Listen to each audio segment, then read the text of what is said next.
what I'm trying to get at is, first of all, this movie could have been a lot shorter. You know how you could have made this movie? First of all, remove Dementus. Remove Dementus. Yeah. Make it. I mean, you already have a great villain in Immortan Joe, who specifically is looking for young, unspoiled women. Well, they call them whole life or something. Yeah, they're full lives. Yeah, because they don't have any radiation sickness or cancer. Yeah. That's why the Half-Life boys, the war boys, are half-lives. Right? Yeah. Everyone is half-lives.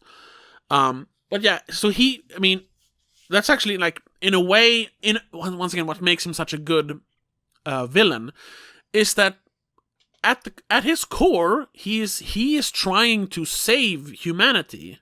Sure. He wants to breed, healthy, full-life children. To be able to breed more healthy, full-life children, Yeah. to be able to repopulate, basically. And he's growing food. He gives food to people, but he's also rationing it because he knows if they live like Dementus does in Gastown, they're gonna run out. Yeah. I mean, that's what led to where they were. That was the oil wars, the water wars that they talk about in the opening. So yeah, his methods are wrong, but his ideas are right. It's kind of bad. I don't want to reference it, but it's kind of like what's testicle face? Kodos. Thanos? Thanos, right. Purple dude? Purple guy, yeah. Yeah. Like, his save the planet, intentions are good. need He to... wants to save the universe, but his methods are wrong.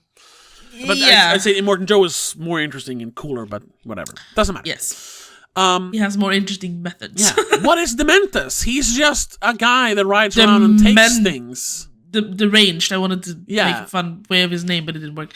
He's deranged. Yeah, that's all he is. They add a little bit in the end, like, oh, I was also bereft of a family. Like, oh, where was that before?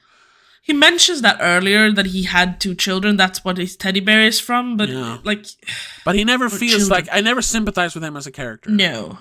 I don't sympathize with him. And towards the end, you're not really sympathizing with him either. He's just using that to kind of throw off Furiosa. He hopes, but then Imagine this. Imagine that the movie starts with Anya Taylor-Joy. It starts, we see, they build up, of course, the Citadel and everything. We see them roaming and, doing their war boy stuff. And then you see him. They do the whole thing with don't be addicted to the water, people, when he releases the water and everything. Yeah. They do all that stuff.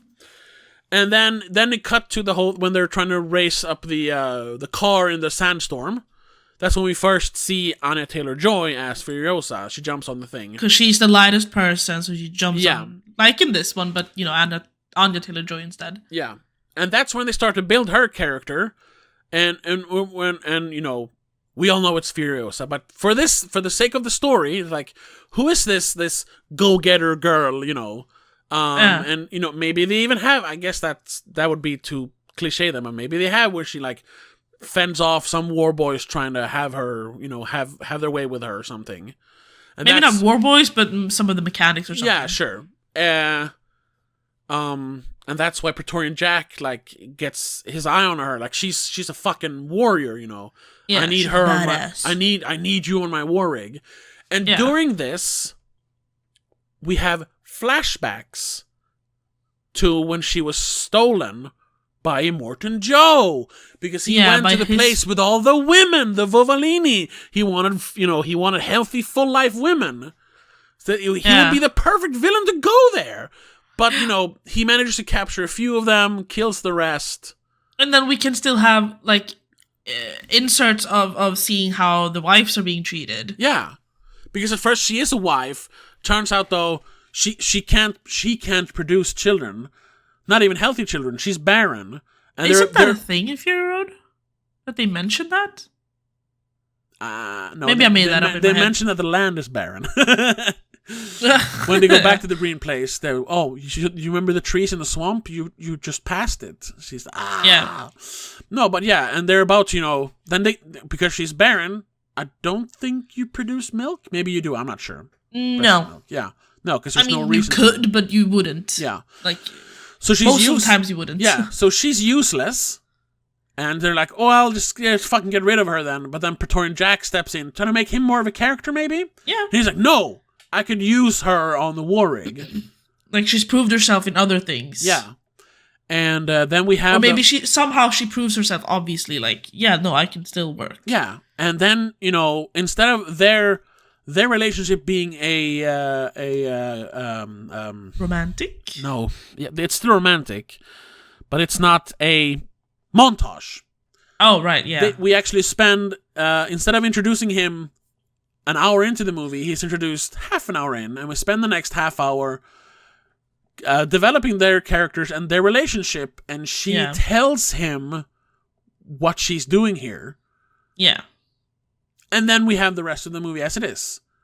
Just remove the back and forth, her getting kidnapped by the Mantis, them looking for her clan, then coming to the Citadel, going there, then leaving, and then coming back, and them catching some other people, the blue people in the beginning. What was the point of that? I don't know. Yeah, there was so much. It was just setting. That was just to build his, like, show how Dementus became a bigger warlord, I guess. But the only thing we got out of that was the badass lady with the torn up face. Yeah. And who happened to be a character up until...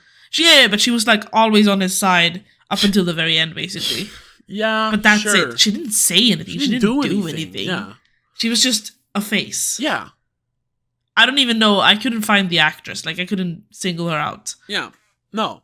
So imagine if you have that, and all this time she's working with Praetorian. She even, like, grows in the ranks among the war, but she becomes the Imperator, which she is in Fury Road. So, and she gains, Immortan Joe's favor. He looks up to her, she's the one who, she drives the war rig to get gasoline and bullets. Yeah. So she's important to Immortan Joe. But he, doesn't have to forget like they do here. They just forget that, she was a wife that disappeared. You mentioned that in the beginning. Yeah, that was so dumb. Like, wait a minute. So weird. You don't remember one wife disappearing? Specifically a child? And you're not looking, the latest one? Yeah. And you're not looking for her? No one cared that she disappeared, so and then a random person shows up with the mechanics. Yeah, it was so dumb. No, instead have him kind of forgetting about her because he was going to kill her anyway because she was useless to him. Yeah. So like he just threw her out, and Praetorian Jack picked her up and exactly got her working instead. And then, he starts to without thinking that was the girl I was gonna kill. He starts appreciating her for being useful this way. Her skills, yeah. And her, seething, planning her revenge during this. Yeah.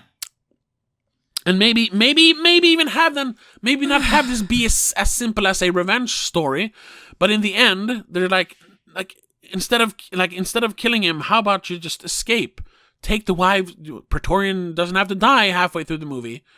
You have the climactic end battle where he has I'll help you, but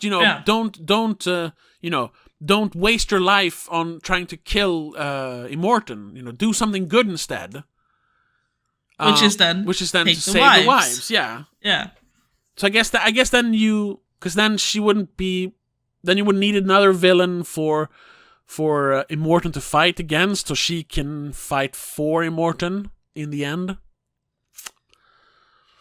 Yeah, but that could have been Dementus, but just not have him be involved in her backstory. Yeah, just have him show up. Yeah, exactly. Just have him be the reason that Gasoline Town fails and the bullet farm breaks and all that stuff. Yeah, because that obviously happened before Fury Road. But we know that. Yeah, that didn't have to be 90 minutes of the movie. Exactly, that didn't have to be the main plot. No. And in the end, then you're in the battlefield. We talked about, her and Dementus fight, squaring off in the battlefield. It can then instead be during this 40-day war. You have Immortan Joe and Dementus fighting, and it ends with basically just them left on the battlefield. That could be where Praetorian Jack dies. Exactly, so she can be the main rider for the war rig. Yeah, and then they're about to fight, and she just flat out just shoots Dementus. He's just gone. Yeah. And then she stands there with her shotgun that she got from Praetorian, that she has from Fury Road, and she shot over the shoulder of Immortan Joe. So she's standing there, one shell left.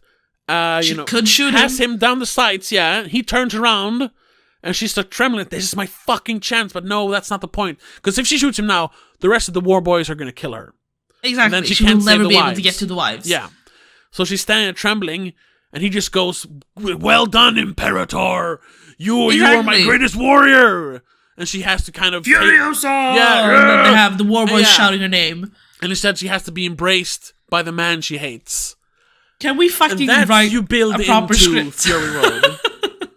Yes. Yeah. We need to stop just talking about stuff like this and actually write this down. Yeah, no, but I think that's more like script doctoring than actually coming up with your own story. Because I don't think I could come up with my own story. But yes, I could have done the script better. Georgie boy. I could have helped you.